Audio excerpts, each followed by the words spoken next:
Well, I'm waiting for friends. I'm a lonely guy here. It is the meat of the matter. We are getting into cholesterol today. We are getting into all things obesity. What the hell is going on? And my fiber deficient body is 40 plus hours fasted. Let's get into it today, boys. Is sick and fucking tired of seeing all the carnivore shit all over these fucking. I can't even look at a carbohydrate. Now that I think about it, we probably would. You know, that it doesn't make sense. I was tired of the guessing games, faking health, playing diet names, low fat life, vegan soul, but deep inside I didn't feel whole. Then came fire, then came fat, steak on the plate, I bounced right back.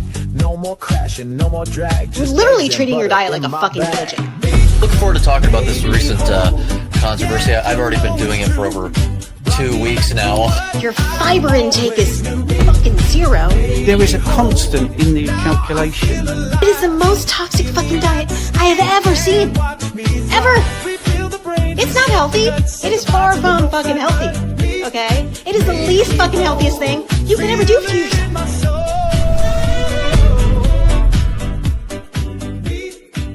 And we are live. This is the Meat of the Matter podcast. That is Peter. We are waiting for Mark. I am Tony. Thanks for joining us, everybody. We are going to get into it today. I am sitting here fiber deficient and miserable, fasted about 40 plus hours, and feeling great. Mark, I was just saying I'm fiber deficient. I don't know if I'm going to live. How are you doing, boys? All good, sir. All good. Sorry for being late. Oh, it's all Just good, in man. the door.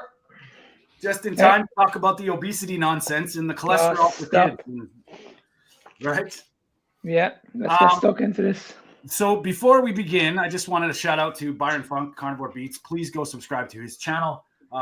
Laying it down. I've been lazy. I'm not actually not lazy. I've been super busy, so I haven't been able to do the pre-show things, but we're here and we love Byron. That theme song that we got is from him. Thank you, buddy. And a very special shout out. Mark does a podcast with Victoria Olsen called the Carnivore Evolution. Go subscribe. And we got to say congratulations, Victoria, because she's an author now. She's got a book out. So we want to say, well done, Victoria. Very big congratulations to you. I'm excited to have a look at the book because I think, you know, your knowledge and your wisdom is very appreciated, especially in our community. So I'm excited to read it, and I'm excited for this. It's available on Amazon, everybody. So go pick up your copy. And I love the title, Troubleshooting Your Carnivore Diet. I can only imagine it's filled with beautiful wisdom and a lot of Victoria's, you know, experiences and through her journey. And she's also she's the group admin for the Carnivore Diet After Age 40 on Facebook, which, boys, we are live on my Facebook. It's happening. So we're getting into some uncharted territories, man. Maybe one day we'll be live on TikTok. We'll see. We'll see. So how was your week, guys? All good. All good. Yeah. Peter, how's your brisket? Yeah, it's still going all right. Today I pulled it through the meat grinder and it was like 40-50% fat. I'll try to take a picture from my phone in a moment, but it looks like a Wagyu steak in the form of meatball. Okay. Basically. Have you been eating fully raw? Yeah. That's I almost eat everything raw. Yeah. And a lot of bone marrow as well. I really feel that I'm craving bone marrow. It does good to my skin. I'm almost rid of all the issues I had from the escapades from like macadamia and chocolate. But once it's there, it can take really a while before it's totally gone. And the sun helps a lot. It's wonderful to have a bit of sunshine here. Oh yeah, it's great, isn't it? It's great to have these long days back again. Well, yeah, you guys aren't catching up yet. You still have to switch your time. It's like next week. Yeah, next week we're back to normal time. So in my neck of the woods anyway. Summer's on around the corner, boys. Yeah, I've had my first shirt off moment. It was hot. It was nice. It was beautiful. And Peter, I think the reason why Peter eats raw is because he hates doing dishes. I'm pretty sure. Yeah, yeah. Well, yeah. Today actually was an exception because using the meat grinder is like disaster. Cleaning. Actually, it's a few months ago that I used it. Yeah. What I typically do is like I put it in a bowl with water, just to avoid that it's really going to be a mess later on. But doing the dishes, I postpone it. That's right. And we know how Mark feels about dishes. Doesn't even go in a place here. Right out of the pan, buddy. I love it. Stays in the pan. Well, collectively, with me being on a fast, Peter eating raw, and Mark eating out of the pan, all three of us. How long are you into your fast now, Tony? I'm just 2 days. Like I'm just about. How are you feeling? I feel awesome, man. Yeah. Good stuff. I'm actually I'm getting ready for war times. I'm like, you know what? If all this price bullshit keeps going up, I'm going to be ready for it, man. I'm going to be able to go a few days, even a week possibly without food, just to be, like, man, our food budget, Fleur and I have been rotating 2 day, like 48-hour fasts with an eating day to see how we feel. And it's like I'm eating half as much as I was. So, we'll feel it out. I'm not like strict on times or length. It's more about feeling. If it's feeling like I can keep going, I'll go. If not, I'll just eat. But I think it might be a valuable tool in the in the weeks to come, especially with all, like, I don't know about your guys' gas prices over there, but mine. Oh, Tony, it's only after happening in the last 2 weeks. Yeah. The price of now petrol has doubled the price now. It's insane. Yeah, and someone mentioned, like, in the carnivore community village about the beef prices, and I think it's gonna just it's gonna snowball the wrong way. So. But that's what I'm doing at the moment. I think I spoke to you guys about this last week. I'm actually doing an experiment myself, because I'm actually showing people, okay, you can still make this really, really affordable. So I'm only eating like eggs, ground beef, and sardines at the moment, and it's only working out. It's only working out about 60 quid a week for me. Yeah, the whole shop. Yeah, no doubt. And I mean, I've been doing that, like, with my feeding days. Like, it's unreal. I still eat the same. I don't eat anymore, really. I just I eat probably 1 or 2 meals a day still. When I'm fasting over 2 days, usually I'll have 2 meals, one smaller meal just to kind of reintroduce, and then a bigger meal. But my food budget is in half. Fleur and I together, our food budget is halved, and we're feeling pretty good. Yes, and what is it in the end then that you are eating less? Because it's like at some point you have to compensate it again, right? Yeah. Well, I don't know. I'm riding on intuition here, and I think in my life where I'm at, as far as feeling my body and just knowing what's going on, I just let it be. If I'm hungry, I eat. I think that's extremely important, Tony, because at the end of the day, we all get caught up into macros and counting stuff and stuff like that. Yeah, sure. You just go off how you feel. Yeah. Because I can tell you right now, I'm not counting anything. I haven't got a clue. Yeah. I can tell you my volume of food has gone down. Yeah. Compared to what I was eating, like, say, 3 weeks ago. But I'm full at the moment. I'd say I'm eating less. Like, I know we don't count calories, but I think my food intake now has gone down under 1,000 since I've started eating this way. No, we're all doing the same thing then, because I'm also losing weight right now by eating only brisket. I feel perfectly fine. Well, it sounds strange, but it's like 40-50% fat brisket. And I feel fine on 600, 700 grams. I do notice that I'm losing weight. And if I would do this for months in a row, I'm sure that I eventually will crave stuff. And the thing about it is, Peter, you're not going to starve yourself. No. You're going to be in full control of that situation. Because I'm noticing as well, I'm getting really, really lean at the moment, like really lean. But I'm not worried about it. Because I'm not in that situation where I'm starving myself. I am full, trust me. I'm having some beef liver, liver, bone marrow, a bit of anchovies.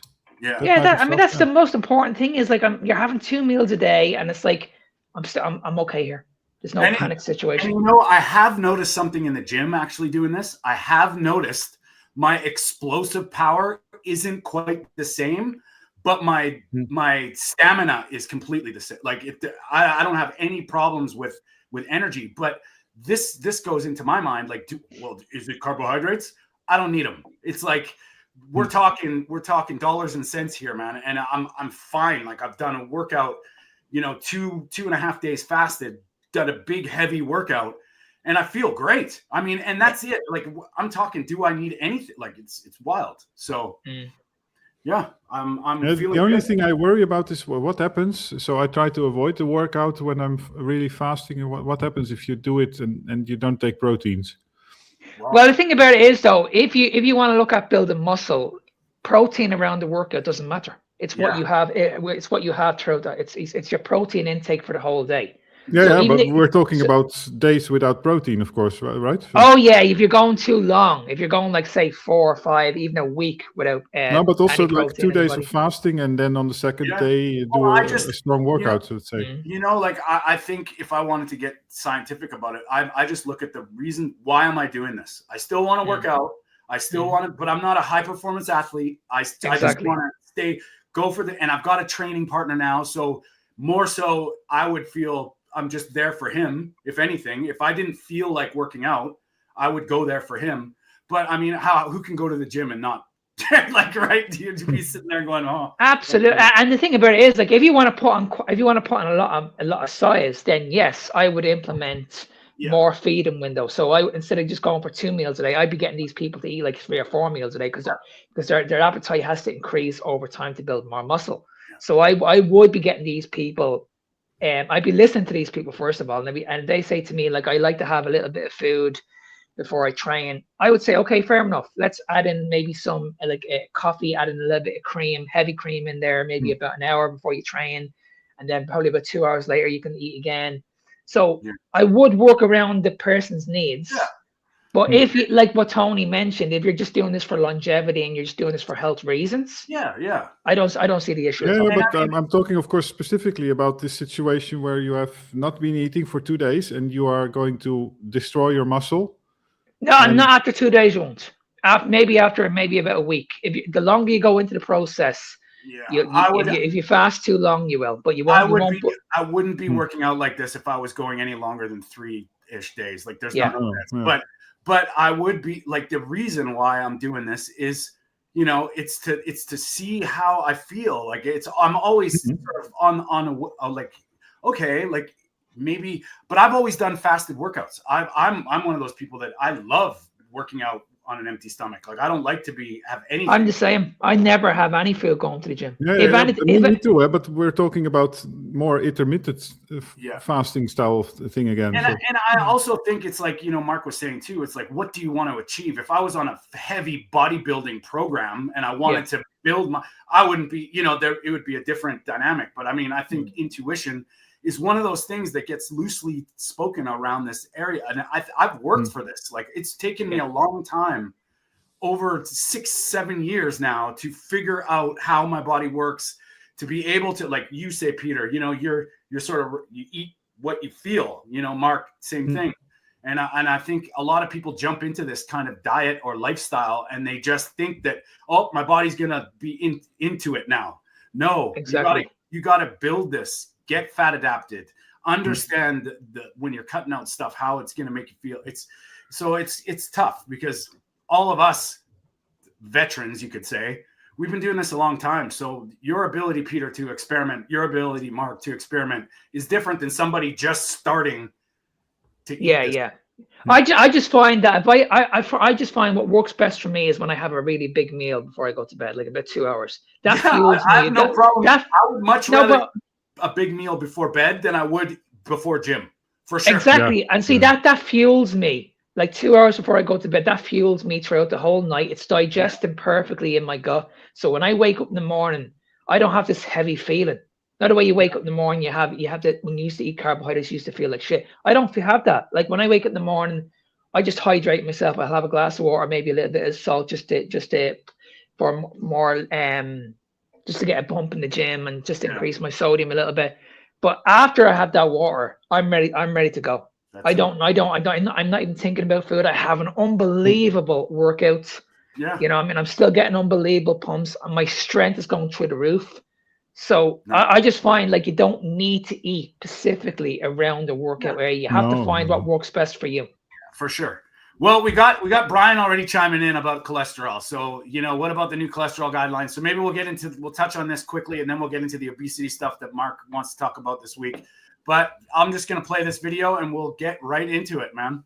Cholesterol guidelines just came out from the American College of Cardiology and the American Heart Association, and they want your numbers lower for longer. And in order to achieve their goal, they want you to check your cholesterol by age 19, and in fact, as early as age 9. Now, I don't know what the goal is of checking your cholesterol that early. It doesn't do anything for me, because I'm still going to tell people how to eat, live, and think, and teach their children that as well. Now, I know why they want to do it, and it's to get people on pharmaceuticals for longer. And in order to achieve the goals, you're going to likely need statin drugs. And then if you complain of any kind of side effect, they'll put you on some kind of injectable, and it's infinitely expensive and no long-term data. And the data they have is pretty weak. Lower for longer, that means you're a customer for longer. That's not the way to go. So I don't know why you would test your children early unless you're going to put them on a pharmaceutical. But if you're not going to put them on a pharmaceutical, don't check. Just feed them the right food, the right lifestyle, the sleep, the sunshine, the physical activity, the movement, getting them away from toxins, all the air pollution, all the EMF, all the household chemicals, mold and bacteria from water damage, blue light. So that's, yeah. Yeah, he hit the nail on the head. If the lower your cholesterol, you're always going to be a customer, always. And that's the funny thing about like all these people that push back on this is, even if there was a benefit, why are they moving the goalposts? Why is it different now? If everybody's sicker, there's something going on, and it's all the modern day big food, big like processed food push. So why is this a problem now? You mean kids in 200 years ago were dying early because of this? Like, what are they going to say? What are they going to say? The age of humans is we live longer now. No, we're kept alive longer now, and that statistic is arguable at best. So I don't understand how people can say this is a good idea. Do you want your kids on medication? Like, is that where we're going? Because it's clear that they want your kids on medication. They want all of us on medication in some way, shape, or form. Yeah, I mean, what's the answer? That's what we should be looking at. It's like, oh, everybody's sick, everybody's struggling at the moment. So what's the answer? Is the answer medication for the rest of our lives, or am we just settle for this, or do we do something else? Well, that ties right into the obesity thing, Mark. Like, look at what they're doing with the obesity and the GLP-1 drugs. Like, they're telling you that don't worry about it. Just eat all our bullshit.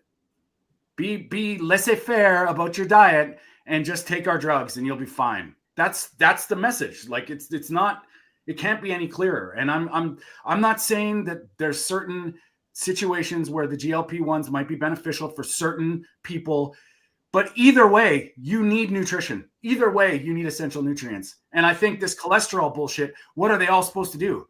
Suck back canola oil like Dr. Matthew Nagra and think that this is, Yeah, he's at celebrating his 1000th anniversary or something like that.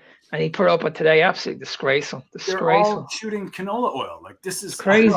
I was gonna play the video, but I'm like, okay, I can't even glorify that. Like, it's just... Why would you even give him the platform to do it? Like, it's so wrong. It really is. It's like they just don't understand that this is just going to have an effect on people, and they just don't give a shit. They just do not give a shit. Peter, do you care about your cholesterol? No, I'm already tired just from the discussion. Because I didn't know about this new guideline, but it's so tiring. Like also these population studies and so on and so on. So I'm more and more deciding to just not respond to those things anymore, because it's like, if I'm going to fill my channel with videos debunking red meat studies, the ones that are convinced of those studies, I'm not going to change their minds. Yeah. And people on my channel, for them, it's not useful in a way, because they already know that it's rubbish. I mean, it's just getting boring at this stage, isn't it? It really is. I mean, it'd be okay if you had like 1 or 2 people in the world that were doing this, but I mean, you have over 1 million people in the world that are doing this. You can't keep on ignoring it. You just can't. I'm going to play devil's advocate here a little bit. Isn't it funny how RFK, arguably, they flipped the food pyramid just in time for them to change the cholesterol guidelines to say, okay, well, if you eat all this stuff, you're going to need our statins. which we know is not true, but they know people cheat. And I agree with you, Peter. The only problem I have with all this bullshit is that I've got to explain it to my clients, family, and friends over and over again that don't listen to this bullshit. That's the problem I have with it. It's like this dog won't die. And it seems like every time we get away from it, something comes back in and say, whoa, now it's like cholesterol has never been a problem. The molecule cholesterol is vital for life. Just look at what you need it for. Every single cell, your brain, your nervous system, you need it. Why are you lowering the molecule that carries it, especially with a drug? Why? It doesn't make any sense. So and honestly, it just doesn't make any sense. I've said this. How many times have I said this on this show? Every one of us are on a low-fat diet at the moment, and these diseases are going through the roof at the moment. Yeah. Like honestly, you couldn't make it up. You just couldn't make it up. And then people will say we're not on a low-fat diet. Yeah. Everybody's eating a lot of like processed fatty meats. And it's like, well, hang on a sec. Yeah, but hang on a second. When you're looking at the processed red meat, what are you having it on? You're having it on the bleeding pizza. Yeah. You're having it with your hot dog. Yeah. You know what I mean? You need to define where we're going wrong here. Because this is what really annoys me about when you hear people talking about processed red meat. This is what's actually going to lead to heart disease. And it's like, well, hang on a second. I would much rather see somebody eat processed red meat on its own than mix it with something else. It's all this proxy markers. Everything, all the research is based on proxy markers, the wrong conclusions. Like processed red meat stands for unhealthy eating behaviors. Fiber stands for eating more vegetables and unprocessed food. And it's ridiculous that how people can still convince themselves that you can draw real conclusions from this research. And you know what I was trying to say here is they look at these things like you're stupid and you should be listening to us. Where, like you say, Mark, where has that gotten us? Now, we're not telling anybody to do anything, but you better, if you don't trust me, bro, don't trust them either. Find out for yourself. Really look at it. And Victoria mentioned follow the money, but do it. Look at where this stuff is coming from, and you'll find your way to a lot of things. Don't add up. A lot of things don't make sense. And where do they want you? They want you medicated. Simple. That is simple. If they can sell you a medication for longer, they are winning. Your health is not on their agenda, and it's obvious. And that, boys, ties us into this obesity thing. Mark and I have talked about it. We've all talked about it. There's the whole aspect of genetic. It's not your fault. There's nothing you can do about it except take drugs. Go figure, right? Like that's the idea. And you notice, and I'm putting my tinfoil hat on. They had no problem telling women to be skinny through the 80s, early 90s. Paper thin is the way to go. You need to be pushing in the back rooms anorexia to the point where they're shaming women. Now they're celebrating obesity just in time for all these medications to come out and say, hey, it's okay. But where's the message? What's the message? And that's the thing that I want to get into today, because this stuff really, really drives me crazy. And it's not about your soul and your humanness. You're a beautiful human, but we have to take away health from the bullshit. And I think that's the message. I mean, I'm pretty sure everybody who is probably well aware of the Gillian Michaels interview that happened last week. And let's play it. It was all based around we'll play it, but it was all based around body positivity. We'll play it first, and then we'll have a discussion about it. Yeah. I'm here to talk to you about is the fact that people in fat bodies are irreparably harmed going into the medical system every single day because of the term, the O word. So that's what you want to litigate? Yeah. Okay. That's not the claim, though. The idea that fat-bodied people are inherently unhealthy is, I believe, incorrect. You're wrong. No, I'm not wrong. There's a robust amount of data. I'm not wrong. Okay, so let me finish the thought. You can't look at... Then let me finish the thought. Let me finish my thought first, please. You can't look at a person's body and tell whether or not tell their health status. So fat is an endocrine organ. When it overgrows. Okay. We kind of know where that goes, but okay. I'm not the biggest Jillian Michaels fan, but in this situation, I do believe that she is about health. Like whatever way she feels about it, I believe she wants people to be healthy. That's kind of the message. Mm-hmm. Now, how she goes about her ways of doing that, whatever, that's not up for discussion. But she's absolutely right. Now, this is something that we've had Dr. Ana Rosa on our podcast. I've talked to her one-on-one. This is where it gets muddy because nobody talks about visceral fat. And if you're obese and your visceral fat and your organs are lean, there's no visceral fat around in your core, arguably you're metabolically okay. But that is the thing. Why don't they test it? This solves all the arguments. I don't know what your guys' take on that is. Go get it tested. No, you're 100% correct, Tony, because at the end of the day, there's no obese person that I know that hasn't got an underlying condition, whether it's type 2, whether they have any sort of condition. I can guarantee you about 99% of the population who are clinically obese will have some sort of metabolic disease going along with it. And it's like, okay, well, hang on a second. This didn't just happen out of the blue. You can't keep on convincing me that this just magically happened. No, this is coming down to the diet. You're obese for a reason. And I don't see any reason why we can't explain this to people. I don't understand why you should be honest about these people. I've had this conversation with my other half, and I've been told by her family, you're a little bit harsh on her. And I'm like, why am I being a little bit harsh on her? I'm telling her the truth. Like, I'm not saying in a nasty way.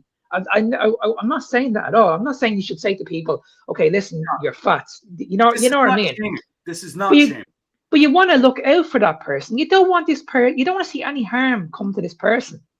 So if that means I have to step in and try and help that person, then I'm going to do it. And I don't see any harm in that whatsoever. And I think that's what Jillian Michael was trying to say. It's like, listen, we're all for body positivity. We're all for loving ourselves. But you can do that by looking after yourself at the same time. But you know what I mean? And a lot of it too is awareness. Like you have to take it for what it is. Now, I'm not talking about, we've all had, when I was growing up, I was chunky. I was pudgy. Am I genetically predispositioned to hold body fat? Yeah. I'm kind of I'm 50 now and I'm just like shattering the genetic code. Okay, that's kind of where I'm at. I'm like, oh, I don't know about that because I always thought I'd be the short fat kid. I always thought I could never get lean, ever, no matter what I did. Why now? What's different? Now, if you're predispositioned to hold body fat, that doesn't mean you're metabolically healthy or not healthy. That has nothing to do with it. So where are you at in your own skin? It's like this is nothing to do with your human soul. This has nothing to do with you. This has to do with metabolic health. And if you're not metabolic healthy, why can't we talk about it? That's what I don't understand. Can I just add one point as well? If you flip that around, I've been in this industry for over 30 years. Now, I was in the best shape of my life in that 30 years. I was in incredible shape. But I was in a really, really dark place. My health was turned to shit. I was on the verge of being pre-diabetic. Now, how is that possible that someone who's in the fitness industry, who was convinced that he was eating healthy all his life, that had mental health issues, on the verge of suicide, gut issues, on the verge of being a pre-diabetic? You know what I mean? So this is what I'm saying. I couldn't see this. I could only see when I looked in the mirror. I looked in the mirror and I was like, oh, I looked incredible. But like what Tony mentioned, I had no idea about the visceral fat. I had no idea about what this fat was doing around my organs, and that's what we should be looking at. Yeah, and Peter, I think that Byron makes a good. Is Byron right? Yeah, it's Byron saying that's a good point. That political correctness is coming into play, and also sensitivity. Like Tony, when you say these things, you're not blaming the person that the person is fat or that it's caused by them, that it's their it's their responsibility in the end, of course, their health, but it's not their fault. And I noticed the same with environmental discussions, and when I go into discussion with vegans. I recently made a video about, well, the fact that we have animals being slaughtered for food. And of course, we know that animals die in agriculture. But I was talking about the fact that we have human infrastructure in general. And so just trying to be objective and, business style, just accounting. And if you look at the numbers and the facts, and that you should do the same with health. I mean, look at the facts, at the numbers.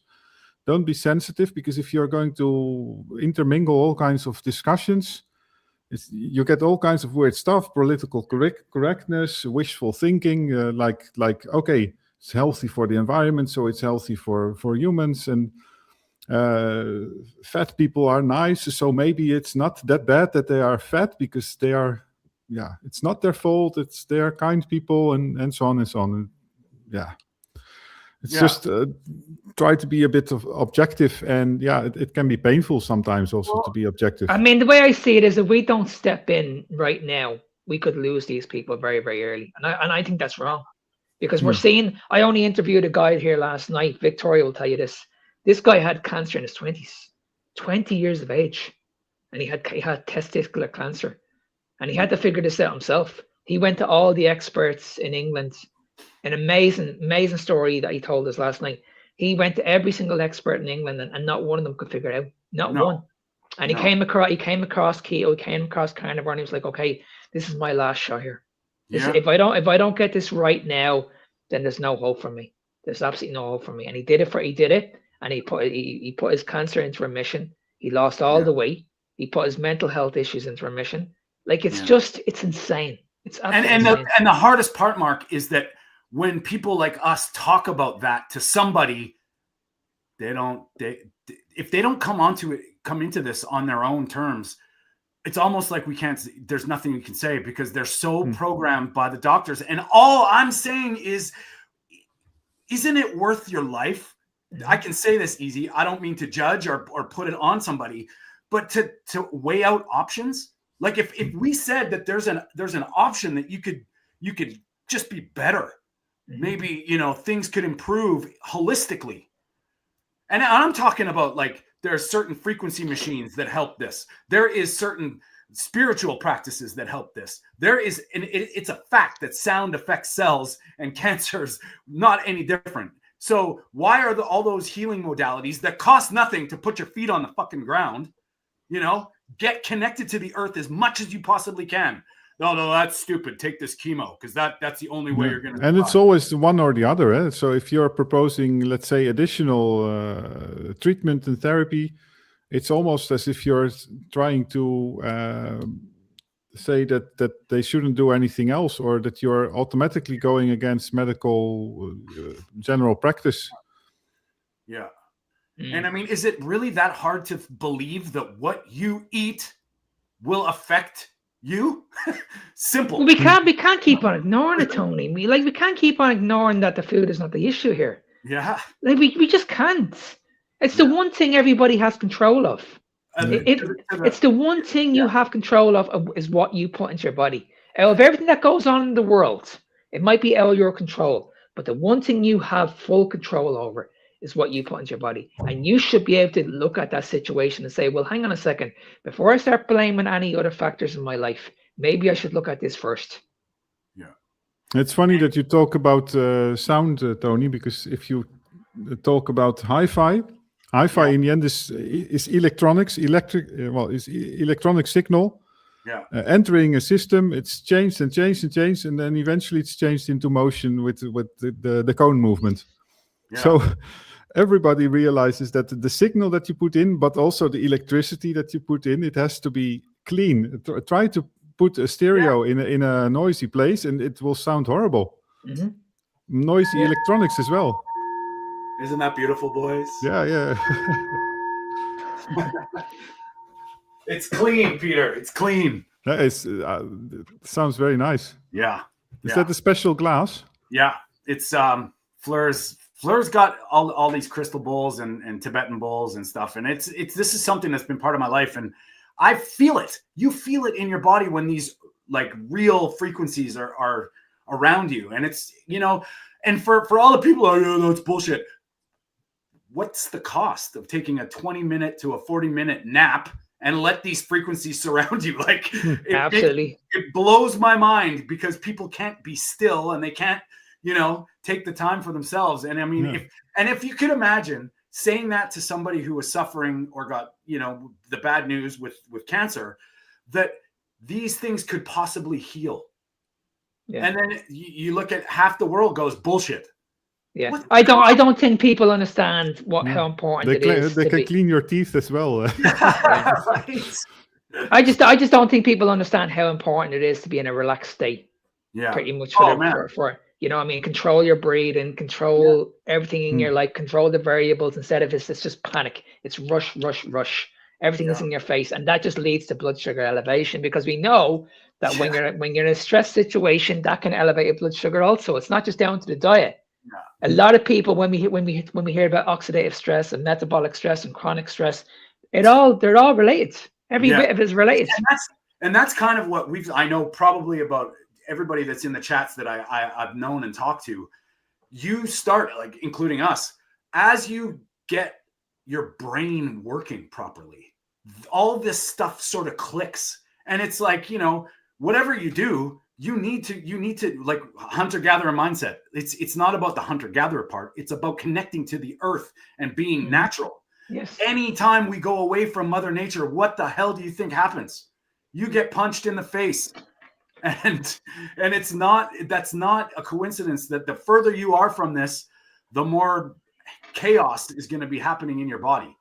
Yeah. And I'm seeing a lot of people, especially in the carnivore space, get spiritually awaken in other ways that are not just eat meat, cook fire. Like that's not what it's about, man. Yeah. I mean, like you guys mentioned, like what we had the conversation at the start, the sunshine has been out now the last couple of days. Yeah. I sat out in the sunshine the other day, and even though it was around 13, 14 degrees, it wasn't like really, really warm, but I made sure that, okay, I'm sitting out in the sunshine. I had people looking at me and staring at me and saying, totally, I did too. What's he doing? Look, that's crazy. Off. My shirt's off. Crazy. Yeah. Going. And I made sure I was out there for a good half an hour, 40 minutes. Yeah. And even though people were walking around with their coats on, I was literally sitting in the sunshine. I was like, okay, I'm getting this vitamin D. People don't understand how important this is. Yeah. I have an app on my phone. It's so important. This is D-Minder. I've always said if I'm ever sick, you can throw me out in the sunshine and just leave me there for an hour or two. Just leave me there. Stick me in a forest with a meadow so I can get out in the sun as much as possible and just leave me be. Let me alone. Don't come near me. Just leave me alone. Just leave me out in the sunshine for 2 hours. I'll be fine. And I know this. We're kind of getting off topic of obesity, but isn't it funny how they told us the sun was bad? Isn't it funny how the sunscreen industry is just kept up like the same bull? Put this shit on, or else you're gonna get skin cancer. Have you just read the ingredients of this shit? Just read the ingredients, and all the good ones that are very catchy, like banana tan and copper tone. Why do they call them copper tone? Because it's actually the mineral that will protect you. But they use that, and it's so crazy. Like, I mean, panthenol, which is like vitamin B5, is actually really good for soothing your skin. It's illegal in North America. Like it's just a P vitamin that rejuvenates your skin, but that's illegal. But yet you can spray on a bunch of titanium bullshit and the sun. And people argue with you. They say, "No, Mark, you're crazy. Why are you exposed in the sunshine?" That's insane. That's the thing. When you look at the basics, what people need to do, they just won't do it because they're absolutely convinced that they don't need to do this. Because when they think about the sunshine, they've been led to believe that this is going to cause a problem. They've been led to believe that when you look at saturated fats, this is going to be a problem. So when you look at what we're doing, and we're trying to convince people otherwise, this is actually going to benefit you and your health. Yeah. People are saying, look, you have the other side saying, okay, don't listen to these guys. These guys are part of a cult. This is all crazy. This is what's going to lead to problems. It's like, you know what I mean? It's like, well, what you do, it's like what people need to do is just listen to both sides of the argument. We've always said this. We've always said this. Yeah. We've never done these shows, and we've never ever convinced the public that you need to do this diet. We've always said just try it, just give it a go. Why instead of just wearing your sunglasses when you're out in the sunshine, take them off. Yeah, I haven't worn sunglasses in 7 years because I'm like, I know how valuable it is to get the sun on your eyeballs. Yeah, and you know, Byron made a good point too. It's like it's hands down. If anybody has a problem with this, go to geoengineering.org and watch the documentary, The Dimming. Bill Gates has admitted it. England has said they're doing it. They're blocking out the sun. Why? Their mission, their message is to protect you. Is it though? Or is it to sell you more or get you on more pharmaceuticals, make you as unhealthy as they? Why did they stop pushing vitamin D during COVID? Why? Exactly. This is weird. And when we go back to the obesity crisis and we look at what's going on in the world at the moment, like we only had this conversation with Oprah Winfrey a couple of weeks ago. Yeah. She's one of the richest people in the world, right? She could hire any PT. Now, who's popular on social media at the moment? Who's probably the best PT out there at the moment? I don't know. There's many of them. Okay. I'm pretty sure you guys know him, Tom, but there's a few of them out there that have over 2 million followers. They're classed as one of the best celebrity PTs in the world. Yeah. Yeah. I'm pretty sure Oprah would have reached out to these people and said, listen, I have a problem here. I can never seem to lose weight. I'm pretty sure she would have got these people on the phone and said, listen, I can help you. Yeah. They would have shifted. She would have brought these people over. Yeah. These people would have trained her. They would have put her on a calorie deficit and she still would have been struggled. She would have still would have been struggling. Now, the question is simply this. Yeah. We have all these experts, the PTs, the health experts, every single one of them. How come none of them could find out our obesity problem? Yeah. Because if it was all about just calories in versus calories out, and just training, then why are these people still obese? Why are these people struggling with food nice? That makes it a you problem. That makes it you don't that's what I'm saying. They're blaming you. You're a lazy son of a bitch. You can't do nothing. So it's on you to listen to me to do this. If you don't, you're an idiot. And we've talked to hundreds of people that have done nothing. But the thing about like you said, Tony, and move less, and they've lost weight, right? But that's what I'm saying, Tony. These people blame you, and they say, okay, well, listen, we've done everything here, and now we can't figure this out. So you need to go and see your doctor. We don't know how to solve this. So, like you said, it's like, okay, we're pushing people towards medication. You're going to be a customer for the rest of your life. That's bullshit. The reason why you're being a customer the reason why you're going to be a customer is because you're listening to the wrong fucking people. And this is the wrong advice. And that's why, and you can mark my words, people, Oprah didn't choose to come off Ozempic. She did that for a reason.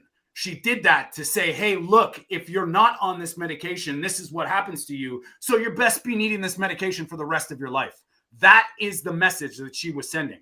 This is not an oopsie. I stopped it and I tried it and then 20 pounds came back. This was because I would say probably, don't quote me on this, but she's probably invested somewhere in one of these companies and makes a lot of money because we all know how she feels about Weight Watchers, but now she's not there anymore. She's more probably, she's probably Ozempic to the hilt. She's not stupid. Obviously, she's a very successful. Well, that's arguable too, but it's not a coincidence. And it's the celebrity thing again, like the Serena Williams. Like, are you kidding me, man? We saw that her husband or whatever is invested in that telemed company that provides GLP-1s for you. So get your discount, go through us, whoop-de-doo. Yeah, she's seen a gap in the market. She saw how well this was doing, and she was like, "I want a piece of this puzzle, or I want a piece of this pie." That's what happened there. It is frightening because I've been doing, as I've said this before. I'm starting a platform for support for people coming off GLP-1s, life after GLP-1s. But here's this craziest part. I've been doing a lot of research on Facebook. I'm doing a lot of stuff around social media. This is getting out of control. They are glorifying this stuff like it's the godsend, like it's the savior. It's moving towards $184 billion industry and lifestyle medication so that you can just take your GLP-1 or your, whatever, and go on with your day. We are going to see, and I'm saying it right now here first, within 2 years, people are going to be reporting catastrophic failures because they are not going in there as a tool and educated. They're going in there as a quick fix celebration. It's unbelievable. There is nothing on Facebook about helping. It's all about, well, you just have to do this. It's mind-blowing, man. Yeah, it's honestly, it's scary. It really is. It's unbelievable how much money this is making. Like this is a cash money machine at the moment. It's just it's unbelievable. And that's what, we're going to play another video here from that same Jillian Michaels thing with another woman. But that's the thing. They do this to sell drugs. It's clear. It's clear that this is all about that, so that they can get everybody on a statin, on a GLP-1, on a blood pressure, on, the list goes on. Don't worry about it. We got you. So, but see, and that's if I was Jillian Michael in that situation, I would have asked this woman, okay, you're convincing me all of this is just down to genetics. I would have asked her, what's the solution then? What do we do? Are you telling me that there's nothing else I can do? I'm going to be on medication for the rest of my life. Is that what you're telling me? Yeah. Yeah. And I guarantee you she would have said yes. She would have said, how about this? How about this? How about this? Okay, you're on a medication. How much does your requirement for essential vitamins, minerals, amino acids, and fatty acids change? How much? Because you're on this medication, you just need less now? No. You will need more. Right? You know what I mean? Just talk essentials, talk foundations. If you don't have B vitamins, you're gonna not do well. Simple. So eating less of whatever you're eating, if you're not getting your nutrient requirements, and Peter's right bang on, the more stressed you are, the more toxic you are, the more you require them. So yeah, it's just metformin is a great example. Like it's been used now for decades, I imagine. I don't know since when. Like the entire type 2 diabetic population, and it's B vitamins that are impaired, and there are some other things, more things. But just imagine that, like the entire population that gets it, well, at least on average, has less of those vitamins. That's, and then you're talking about those silly population studies where you talk about small effects in eating less or more red meat and all these things. But you're putting people on medication that is like a statin is the same, like CoQ10 and yeah. And they don't talk about your digestion. They don't talk about your gut health. They don't talk about your gut stability. They don't talk about your nutrient absorption, the bioavailability of this stuff. They just tell you, don't worry, bro, just eat more fiber because you're fiber deficient. Because I think probably literally all medications have, like, one of the side effects is like stomach aches or stomach discomfort and nausea. I mean, come on, it's just criminal. Like you guys have heard the stories. You have type 2 diabetics walking into hospitals. They're getting their bleeding legs removed, and then when the surgery is over, they've been fed the problem. You know what I mean? They've been fed the problem that caused it in the first place. I mean, you couldn't make it. You couldn't make it up. Hey, good job. You survived your amputation. Here's some pudding. Like, it's just, it's insane. It's just, how are we allowed to let this happen? It's just, wow. It's amazing. It's just, and it just frustrates me that nobody questions this. No. Everybody thinks that we're the problem. We're just these crazy people. It's like, open your eyes, guys. Honestly, open your fucking eyes. We've got Brian. I love it, man. Yeah, it does, man. And you know what? I'm starting to realize this is the hardest part is, you know what? There's going to be people that are coming to this that need help and they need to hear this stuff. But the people that are just the agents of the matrix, they just morph into this. No. I'm an expert. Seed oil. Just eat less. Eat fiber. They're not going to be helped. And it's sad because I have had so many conversations with people that are suffering from illness in some way, shape, or form and completely reliant on the doctor's visit. And the minute I say, have you ever thought about your diet?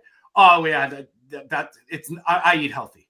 The minute I say that, and I can actually see the oatmeal coming out of their ears. Like, oh, okay, then, right? It's unbelievable how that happens. And we just got to keep screaming, boys. Like, I think that's, and, I hope people get angry when they hear our side, because yeah, you should, because I'd be angry too if I was sold down the river, which we were for my whole life, being told lies and manipulated. So, I think it's very hard. I think it's very hard to hold back, isn't it? Yeah. It really is. It's very hard. It's very hard to hold back and have just a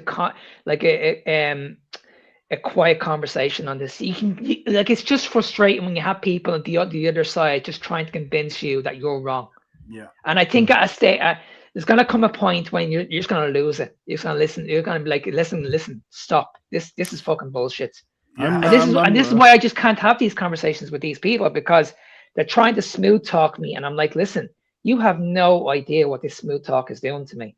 Yeah. It's not working. It's not working. People are struggling with their health, and they're coming to you for help, and you are making the situation worse because you haven't got a clue, and you're only putting a band-aid on the problem.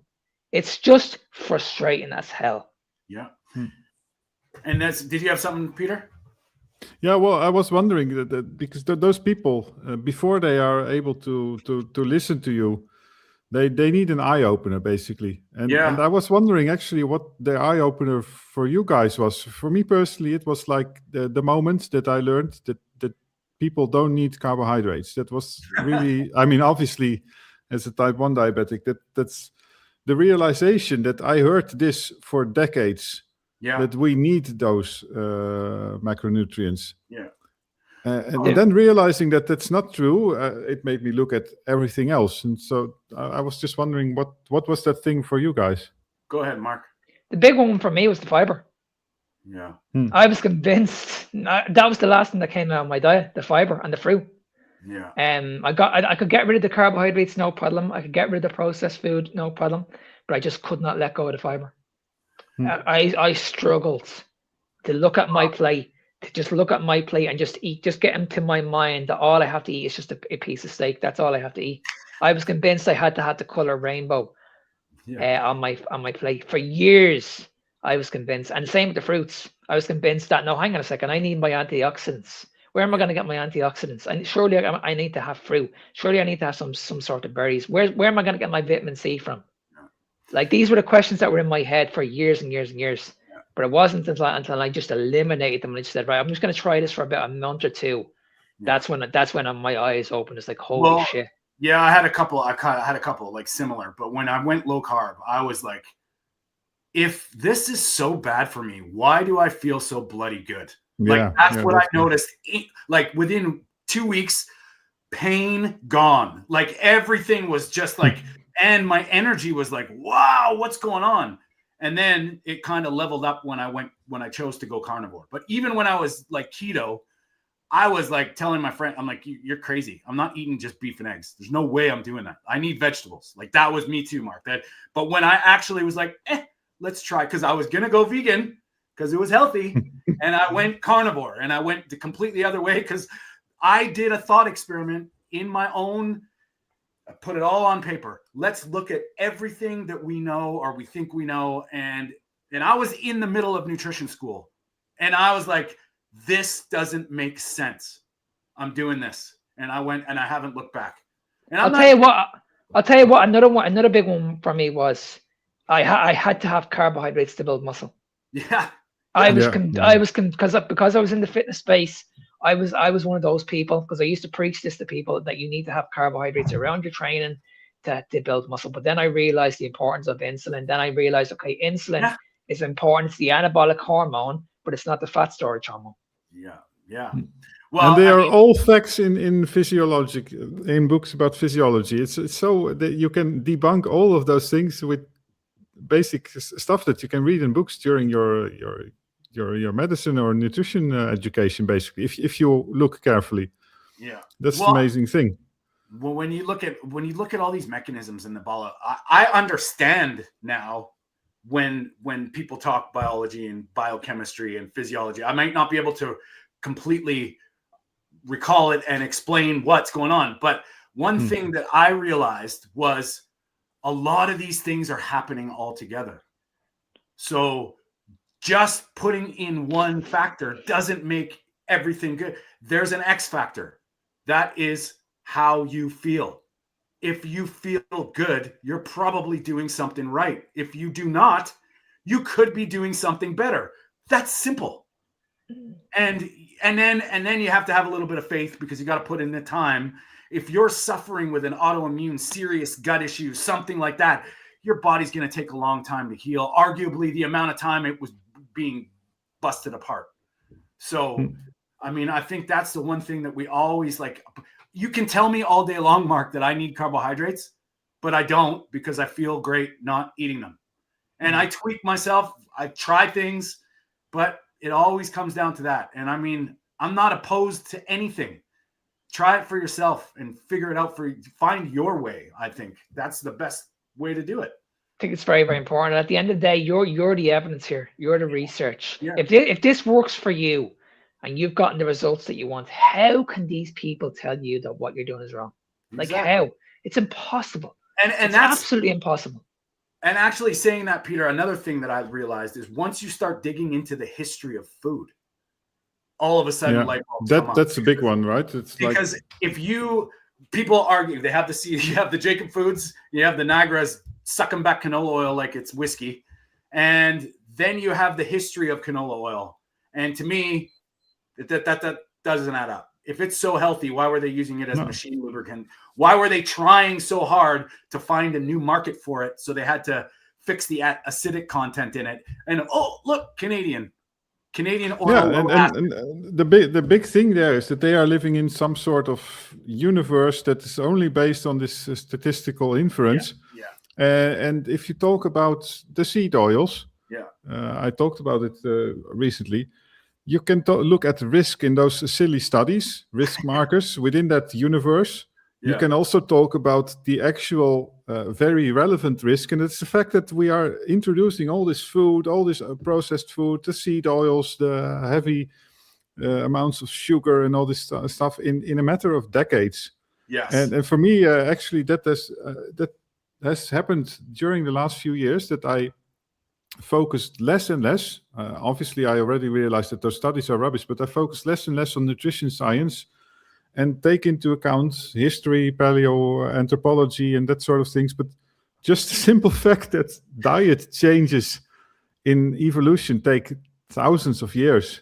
Yeah. So, I mean, except for like extreme catastrophes, of course, where suddenly species die out. But apart from that, it changes typically over thousands of years, and we're basically experimenting with all this stuff, like what we're doing. Well, like what is that saying? It's like, we're smart enough to make our own food, but stupid enough to eat it. Yeah, but we also think that we are able to assess risk. Like apparently in this universe of statistical inference, we can assess risk. Yeah. Well, we are unable, I think, to determine the risk of what we are doing now. Because how would we be able to measure it? I have no idea. Yeah, it's probably big. Right? Yeah, it's there. And yeah, I mean, it's just I don't know. I've always tried to keep an open mind. I've always tried to hear different sides, but once you start realizing that what they're selling is anything but healthy, it's somewhere in the form of hunter-gathering, whether it's gathering tubers, whether it's eating nuts. I don't know what survival we would have had to do back then and there. We would have probably been a lot more reliant on our environment and what the land offers we would be taking.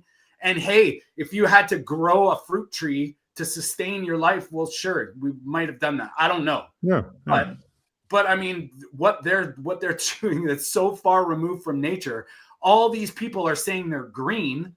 These plant-based people are saying that they're natural, but yet they're cropping out their greenhouses, monocrop agriculture, brought to your supermarket in trucks. You're not eating you're not eating on a farm with beautifully nutrient-dense soil and seasonal crops that are there providing you with the nourishment you need. And if you had a family, you'd have to figure out what helps them survive, not blame shift and point them to the eggplant and say, well, you need to eat more eggplant and you don't eat that meat over there. Well, if it comes down to survival, you'd be thinking about these things. Yeah, 100%. And I think Mother Nature takes a back seat to all this shit, and it's just like this was never natural. And I mean, there's so many arguments out there, but if you've been taught and told something, hey, guess what? Indoctrination and dogma gets pushed, and we're pretty big ambassadors of figure it out for yourself. Here, everything. Just question me, man. Question Peter. Peter's a type 1 diabetic. You don't think he's doing well? Well, figure out why. I mean, I'm sure a lot of type 1 diabetics still haven't heard about this option, Peter. No. Yeah. Well, actually, that was maybe even the bigger, how do you call it? The mind shifter or whatever. The fact that there was this book written by Dr. Bernstein in the 90s. And I discover it as a diabetic who has been curious, who has been researching and how to deal with my diabetes, like in 2020, somewhere. So 30 years after it was written. Yeah. Like, how is that possible? You would almost think that it was hidden by people. How is that possible that I've read it? Because I was like, oh, wow, I want to learn how this works. And it's like, I was pre-diabetic. I'm not anymore. People go like, yeah, well, that's you. Shut up. Like, this is not just me. If I was something and I wanted to accomplish something and I tried and did something that is not me and luck. Luck has nothing to do with it. That was a calculated decision to reverse my pre-diabetes, and it fucking happened. Simple. So all those people that say, hey, Peter, well, that's just you. You can do this, navigate this type 1 diabetes thing with your diet. That's you, buddy. You're so lucky. How lucky are you, Mark? Very, very lucky. I'm one out of a million, Tony.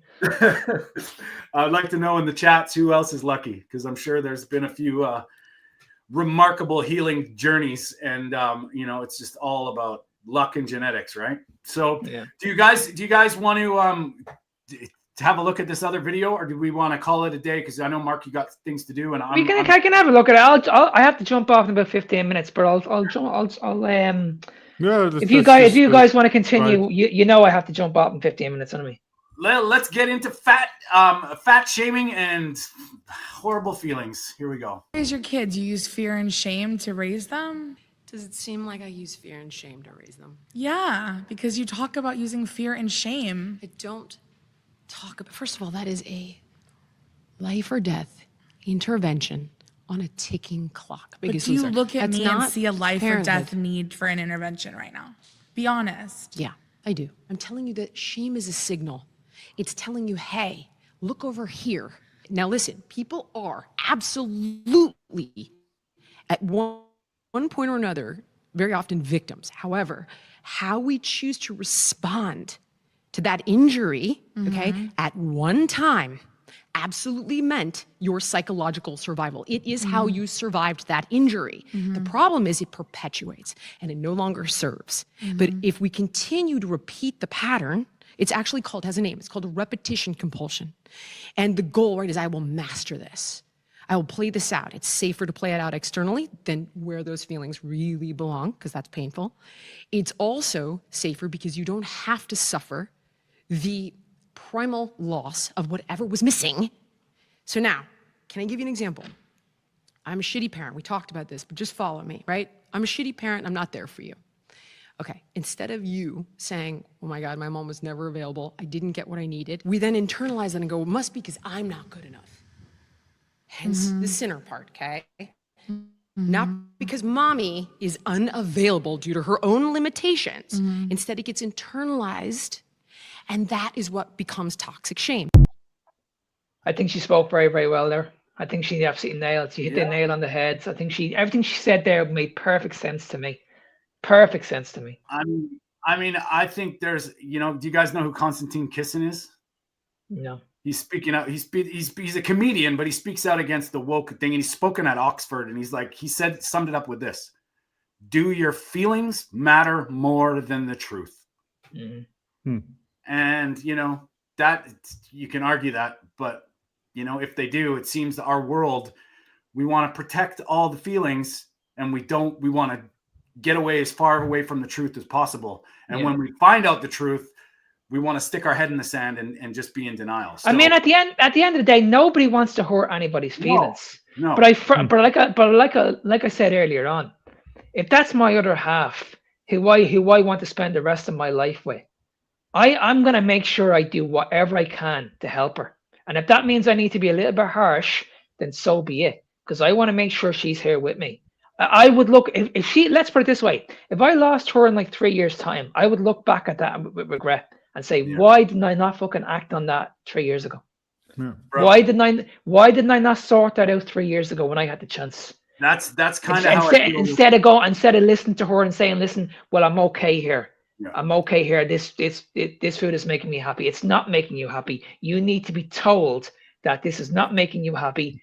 Being this size is not happy. You can still love yourself, but like I said, you need to prioritize your health. And I don't see any issues with that whatsoever. And if that means you need to be a little bit harsh with these people, me personally, this is just my opinion. I know I'm in the fitness industry. I'm probably going to get a lot of hate for this, but I just don't see any issue with that whatsoever. I really don't. Well, here's the thing that I'm going to tie this into, like what we've all been dealing with. The Keto is Key documentary's coming out. Brian, Hunter Gatherer Mindset, and I got to sit down with Kyle, one of the producers, and one of his big main reasons for this was Dr. Thomas Seyfried with cancer research, and this cancer is a metabolic disease. As the people in my life over the last 3 years have been dropping from cancer, and not one of them could I really get through to tell them about nutrition. It's heartbreaking because I was talking to them years before their cancer diagnosis about the importance, bigger, heavy set, obese. And that conversation, I get sort of like, oh, you can't do that because they'll take offense to it. Mm. And here I am sitting there. There might be possibly life-saving interventions that you could do that accompany the modern stuff, but yet, no, the feelings matter more than the truth. Yeah, that's the thing. You notice it with a lot of conditions that people are more busy with the avoiding blame and all these things, and the emotional aspect of the disease or the condition. And well, in the end, when you talk about health, it's an objective thing, and it can be difficult. I see it with type 1 diabetics as well. It's like all this diabetic pride stuff, like it's not our fault and we can do everything we want, and people don't understand us. But the thing is, Pierre, what do you do in that situation? Yeah. Like if that's a family member, and let's say you're dealing with a family member, and you know you're type, you know this better than anybody, Pierre. But let's say you have a family member who's a type 2 diabetic, and you know what needs to be done. And these people are on the verge of losing a leg, like in a year's time. Like, what do you do in that situation? Yeah. Like, honestly, what do you do? Because these people are gonna convince you. Listen, Peter, you're talking rubbish. You're talking absolute rubbish. I know I can still have my carbohydrates. I know I need to have carbohydrates because this is what my doctor recommends. Yeah, I think in a family setting, at least you can be lucky, and if you can lead by example, then in a family setting, a lot of time, if you have a bit of like good relation in family, I imagine, then it might work. But yeah, a lot among friends or colleagues and those things, it's already more difficult. It really is. It's like because I'm dealing with that myself at the moment with my daughter. I'm like, where do I go from here? Like it's killing me. It's absolutely killing me that she's 25 years of age, and I'm watching her eat. I'm watching her eat every day. She's putting on the weight big time. I've had this conversation with her, and I can see where she's struggling with her mental health. I can see where she's anxious about things. I can clearly see all this. But she's probably not. She's not struggling enough to. I mean, that's a bit the issue, right? You don't struggle enough, so you are sort of able to maintain a normal life. But I just feel that the only way the penny's going to drop is when she's in that unfortunate position when she's in the hospital, and that for me, I'm going to look at that. I'm going to say, like I said earlier on, I should have sorted this out months ago. I should have sorted this out years ago. Well, Mark, you know, to your on your defense, man, like we were all sold a lie, like growing up, and it's now, especially with the advancement of the chemicals and all the additives in processed foods, it's gone fever pitch. That's not just the sugar and the seed oils. That's like all the other stuff that's driving this. And by the time you try and figure it out, you know, you still try and tell somebody oatmeal's bad for them. They look at you like you're you know, what? How can you say that? Right. I know. So, you know, we've all been put in this place. You know, I don't have kids, but what do parents do? I mean, look at where they're indoctrinating this in schools. They're indoctrinating everywhere. They're getting fired. And it's a mess, man. And it's hard to, people don't want to hear it for the most part. And like you said, Peter, I think a lot of people wait till they're desperate. And unfortunately, that's really, really sad. That's the unfortunate thing, isn't it? Yeah. Well, boys, I think we had a good one today. Let's call it. Mark's got plans. He's got busy. He's doing Mark things. I know Peter's probably got to eat some brisket. I'm still Peter things. I'm still probably gonna give it a few more hours before I break my fast. But thank you, boys. Peter, where do people find you?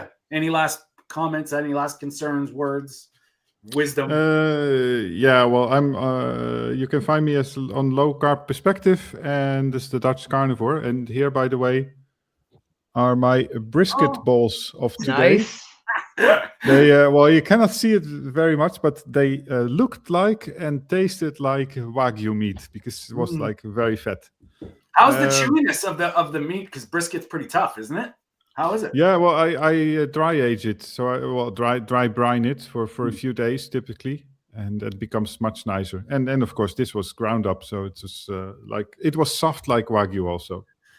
I think I might try it, buddy. I might go because brisket, you can buy a big one. If you don't cook it, it stays big. You know what I mean? You spend your money on the brisket and then you slow cook it and it just goes. Oh, yeah. But it's like for $12 or so, I guess you get easily. For Nice. 2 pounds for $10. I don't know. Nice. And where do people find you, Peter? I don't know if you said that or not. I'm just it's Dutch Carnivore and Low Carb Perspective. That's it. They're and Mark, my friend. You guys can just go to my website right here. There is right there. Just go to my website, Fitness Beyond Time 01. I'm on social media also at Fitness Beyond Time 01. I'm on Instagram and TikTok. And if you ever want to reach out to me, if you want to ever do like a conversation with me on our podcast, like Tony mentioned, we have this podcast with Victoria. If you ever want to come on and do an interview, we have this podcast called The Carnivore Evolution. We do it Monday to Friday. Just send me an email at nsmark93@gmail.com. Well plugged, buddy. Well plugged. Check out the Carnivore Evolution podcast, everybody. Go subscribe to all the channels, please. Byron at Carnivore Beats. Go follow Brian at Hunter Gatherer Mindset. Very big.